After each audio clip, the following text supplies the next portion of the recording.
In this video, I'm going to show you how to create preset in the Lightroom.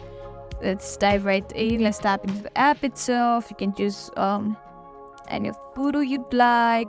Let's tap in this one right here, and at the very top you can see three-dot bar. Let's tap in that, and you can see option that is create preset. Let's tap in there, and you can take and untick any of the option like geometry and stuff. So let's name this preset fire camp, and let's hit that tick button, and fire camp added to user preset. So this is how you create preset in the Lightroom.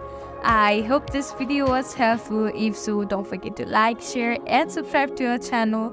And if you have any queries, drop a comment in the comment section down below. I'll be more than happy to help you with that. Thank you for watching, and we'll see you in the next video.